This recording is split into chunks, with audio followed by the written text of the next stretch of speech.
আপোনালোক সকলোৱে কৈ আছে যে জুবিন গাৰ্গক লৈ ৰাজনীতি কৰিব নালাগে। আপোনালোকে সকলোৱে কৈ আছে যে জুবিন গাৰ্গক লৈ কোনেও ৰাজনীতি কৰিব নালাগে। ৰাজনীতি কোনে কৰি আছে আপোনালোকে নিজে চাওক। মুখ্যমন্ত্ৰী ডাঙৰীয়া মানুহে আমাকে বেছি ভোট দিব। জুবিনক সিংগাপুৰৰ পৰা আনিলো, জুবিনক ইমান ধুনীয়াকৈ আমি অন্ত্যেষ্টি ক্ৰিয়া কৰিলো, জুবিনৰ ন্যায় দিম, চাৰ্জশ্বিট দিম। গতিকে যদি মইতো ৰাজনীতিৰ পৰা জুবিনক 1000 কিলোমিটাৰ দূৰত ৰাখিম, কিন্তু যদি জুবিনৰ নাম লৈ কোনোবাই ভোট দিয়ে, সকলোৱে বিজেপিক প্ৰথম চিন্তা কৰিব যে বিজেপিয়ে ইমান ধুনীয়াকৈ জুবিনৰ কামবিলাক এটাৰ পিছত এটাকৈ কৰি গৈছে। কিন্তু মই জুবিনৰ নামত ভোট নিবিচাৰো, তেওঁ ৰাজনীতিৰ পৰা 1000 কিলোমিটাৰ দূৰত থকাটো মই বিচাৰো। মই আপোনালোকক দেখুৱালো যে আমি বিৰোধী পক্ষই যেতিয়া জাষ্টিছ ফৰ জুবিন গাৰ্গ বুলি কওঁ, অখিল গগৈ যেতিয়া জাষ্টিছ ফৰ জুবিন গাৰ্গ বুলি কওঁ, অখিল গগৈ যেতিয়া কওঁ যে সমাধি ক্ষেত্ৰত সোমোৱাবৰ কাৰণে আপুনি যি 10 বজা আৰু 6 বজালৈকে, ৰাতি 10 বজাৰ পৰা পুৱা 6 বজালৈকে আপুনি যিটো নিষিদ্ধ এলেকা ঘোষণা কৰিছে, এইটো কেতিয়াও ন্যায়সংগত নহয়। এজন ভালপোৱা মানুহক, ককাই ভাইক, দেউতাক মাকক, বন্ধুবৰ্গক যাক ভাল পায়, তেওঁ সমাধি ক্ষেত্ৰলৈ, তেওঁ কবৰস্থানলৈ, তেওঁক শ্মশানলৈ বা তেওঁক চিমেট্ৰিলৈ মানুহে যিকোনো সময়তে যাব পাৰে। ভাল লগা মানুহজনৰ লগত কথা পাতিবলৈ যাব পাৰে। কিন্তু যদি সেই 10 বজাৰ পাছত মানুহ সোমাব নোৱাৰে বুলি কয়, তেতিয়াহ'লে এইটো কেনেকুৱা ধৰণৰ কথা হ'ল? তাতে বোলে নহয় 5 বছৰৰ পিছত কিবা এটা হ'ল, সেইটোও বেলেগ কথা। যি সময়ত অসমৰ মানুহ আৱেগিক হৈ আছে, যি সময়ত অসমৰ মানুহে এফালৰ পৰা পৰিয়ালবিলাকক লৈ জুবিন দাক চাবলৈ আহি আছে, সেই সময়ত তেখেতে এই কথা কৈছে। আপোনালোকে সকলোৱে জানে, বেলেগ একো কথা নহয়। মুখ্যমন্ত্ৰী ডাঙৰীয়াই জুবিন গাৰ্গৰ ক্ষেত্ৰলৈ মানুহ অহা কথাটো কেতিয়াও সহ্য কৰিব পৰা নাই। মুখ্যমন্ত্ৰী ডাঙৰীয়াই ভয় খাই আছে। কি জানিবা মানুহে প্ৰতিবাদ কৰে, কি জানিবা মুখ্যমন্ত্ৰীৰ প্ৰকৃত চৰিত্ৰৰ বিষয়ে মাত মাতে, কি জানিবা এওঁ যে এসময়ত কৈ আছিলে যে আমি ন্যায় দিলোৱে বুলি কৈছিলে। আপোনাৰ হেৰিয়াক ধৰি লৈ কি কয়, সিদ্ধাৰ্থ শৰ্মা আৰু হেৰিয়াক গ্ৰেপ্তাৰ কৰাৰ পাছতে হাজোতত কি কয় আপোনাৰ শ্যাম কানু মহন্তক গ্ৰেপ্তাৰ কৰাৰ পাছতে আমি ন্যায়ে দিলোঁ বুলি যে ঘোষণা কৰি দিছিলে। গতিকে তাৰ বিৰুদ্ধে যে মানুহে মাত পাতিলে, প্ৰত্যেক দিনাই ইছ্যুটো সৰু হোৱা নাই, বিষয়টো সৰু হৈ যোৱা নাই, আমাক ন্যায় লাগিবই, ন্যায় নোহোৱালৈকে আমি ক্ষান্ত নহওঁ বুলি যে কৈছে, তাক ডাইভাৰ্ট কৰিবৰ কাৰণে মুখ্যমন্ত্ৰীজনে কেনেকুৱা কথা কৈছে দেখিছেনে? সকলো সময়তে ৰাজনীতি, ৰাজনীতি আৰু ৰাজনীতি, কেৱল ৰাজনীতি। আমি মুখ্যমন্ত্ৰী হিমন্ত বিশ্ব শৰ্মাক লেতেৰা ৰাজনীতি কৰা দেখিবলৈ পাইছোঁ, বিজেপিক আমি লেতেৰা ৰাজনীতি কৰা দেখিবলৈ পাইছোঁ। আপোনালোকে চাওক, জুবিনদাৰ সমাধি ক্ষেত্ৰলৈ মানুহ দিনে ৰাতিয়ে আহে, সকলোৱে জানে। আপোনালোকে নিশ্চয় এই কথাটোও জানে যে গুৱাহাটীৰ পৰা আপাৰ আছামলৈ নাইট ছুপাৰখন যেতিয়া এৰে, 10টা 10:30 বজাত এৰে, ঠিক 11মান বজাত আহি সেই সমাধি ক্ষেত্ৰ পায়। 11টা 11:15 11:30 ভিতৰত পায়, যাতে সেই মানুহবিলাকে আহি জুবিন দাক সম্বোধন কৰিব নোৱাৰে, সেৱা কৰিব নোৱাৰে, মাত দিব নোৱাৰে, তাৰ ব্যৱস্থা গ্ৰহণ কৰিব খুজিছে মুখ্যমন্ত্ৰীয়ে। নিশ্চয় আপোনালোকে দেখিছে, গুৱাহাটীৰ মানুহবিলাক যিসকলে চাকৰি কৰে, যিসকলে প্ৰফেশ্যনেল, সেই মানুহবিলাকে যাতে আহিব নোৱাৰে তাৰ ব্যৱস্থা কৰিব খুজিছে। সকলোৱে জানে, শিল্পীসকল ব্যস্ত থাকে, তেওঁলোক আহিব যাতে নোৱাৰে তাৰ ব্যৱস্থা কৰিব খুজিছে। আকৌ উজনিৰ পৰা যেতিয়া নামনিলৈ, গুৱাহাটীলৈ যেতিয়া গাড়ীত আহে, তেতিয়াহ'লে কেতিয়া পায়হি আপোনালোকে নিশ্চয় জানে। 3টা 3:30 4টা বজাত আহি সোণাপুৰ পায়হি, 5টা বজাৰ ভিতৰত গুৱাহাটীত সোমায়।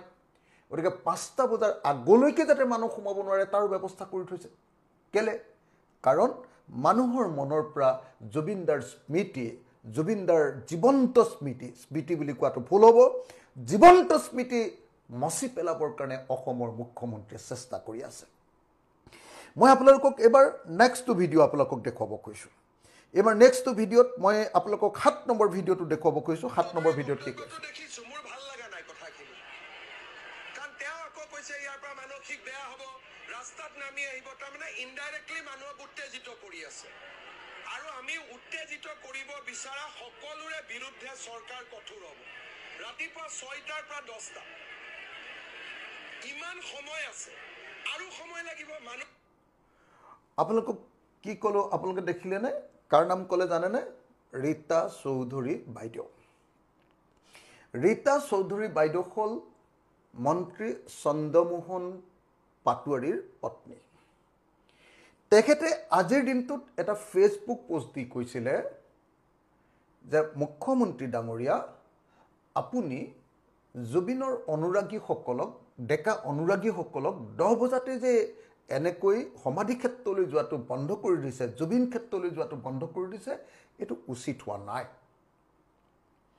ৰীতা চৌধুৰী আপোনালোকে সকলোৱে জানে যে অসমৰ এগৰাকী স্বনামধন্য লেখিকা ৰীতা চৌধুৰী আপোনালোকে সকলোৱে জানে যে সাহিত্য একাডেমীৰ তেখেত সভানেত্ৰী আছিল চেয়াৰম্যান আছিল সেই ৰীতা চৌধুৰী আপোনালোকে সকলোৱে জানে যিগৰাকী ৰীতা চৌধুৰীয়ে কেবাখনো এনেকুৱা অত্যন্ত পপুলাৰ জনপ্ৰিয় উপন্যাস লিখিছে সেই ৰীতা চৌধুৰীয়ে আকৌ কোন ৰীতা চৌধুৰী যাক যি ৰীতা চৌধুৰী বাইদেৱে কটন কলেজত হিমন্ত বিশ্ব শৰ্মাক ডাইৰেক্টলি পঢ়ুৱাইছিলে হিমন্ত বিশ্ব শৰ্মা আছিল আমাৰ ৰীতা চৌধুৰী বাইদেউৰ ছাত্ৰ মই যেতিয়া কটন কলেজত পঢ়িছিলোঁ মই 93 সোমাইছিলোঁ কটন কলেজত তেতিয়া ৰীতা চৌধুৰী বাইদেউ পলিটিক্যাল সায়েন্স ডিপাৰ্টমেণ্টৰ প্ৰফেসৰ আছিল সেই পলিটিক্যাল সায়েন্স ডিপাৰ্টমেণ্টটো মোৰ কাৰণে পাছ কোৰ্স আছিল পাছ কোৰ্সত মই এটা ক্লাছ ল'বলৈ যাওঁ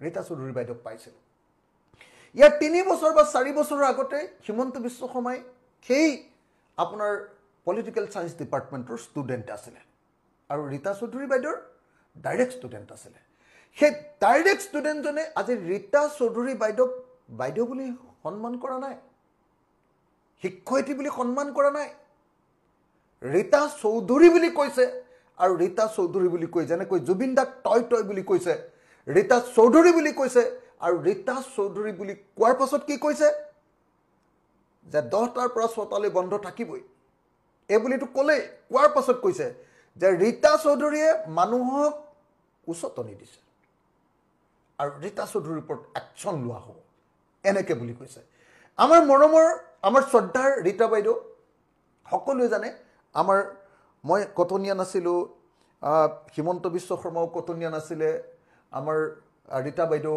আমাৰ টিচাৰ আছিলে আমাৰ শিক্ষাগুৰু আছিলে আমাৰ গুৰু আছিলে ৰীতা বাইদেউৰ মই কেইটামান পাছ কোৰ্সত মই কেইটামান ক্লাছ ল'বলগীয়া হৈছিলে বাইদেউ মোৰ ডাইৰেক্ট টিচাৰ আছিলে আজি সেই ৰীতা বাইদেউ একেই মন্ত্ৰী পৰিষদৰ সদস্যৰ চন্দ্ৰমোহন পাটোৱাৰীৰ পত্নী ৰীতা বাইদেউক আজি এনেকৈ অপমানিত কৰিছে কেৱল আৰু কেৱল জুবিন গাৰ্গৰ বিষয়টোত এটা সেনসিটিভ বক্তব্য প্ৰকাশ কৰাৰ কাৰণে তেখেতে কৈছিলে যে যুৱকসকলক যদি এনেকৈ আপোনালোকে আপুনি যদি এনেকৈ যদি বন্ধ কৰি দিয়ে তেওঁলোকে কিন্তু উত্তেজিত হ'ব এনেকুৱা ধৰণৰ কিবা কিবি কথা কৈছিলে মই পিছৰখিনি নকওঁ তো সেইখিনি কথা কৈছিল আৰু সেইখিনি কথা কোৱাৰ কাৰণে ৰীতা চৌধুৰী বাইদেউক একচন ল'ম বুলি আইনৰ আশ্ৰয় লৈ তেওঁৰ ওপৰত একচন ল'ম বুলি ব্যৱস্থা ল'ম বুলি ভাবুকি প্ৰদান কৰিছে এই হ'ল অসমৰ মুখ্যমন্ত্ৰীৰ বৰ্তমানৰ মানসিক স্থিতি যে সন্তুলন যেন হেৰুৱাই পেলাইছে যি যেন তেওঁৰ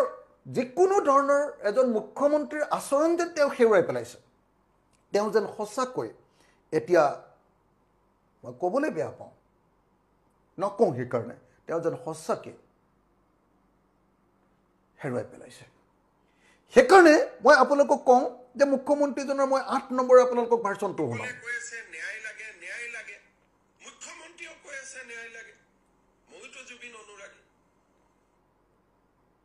শুনিছে আজি অসমৰ মানুহে সকলোৱে কৈ আছে যে জুবিনদাৰ ন্যায় লাগে জুবিনদাৰ ন্যায় মানে কি আন কোনোবাই কৈছে নে নাই নাজানো মই কিন্তু ডিফাইন কৰি দিছোঁ what is the meaning of justice of Zubin Garg মই একদম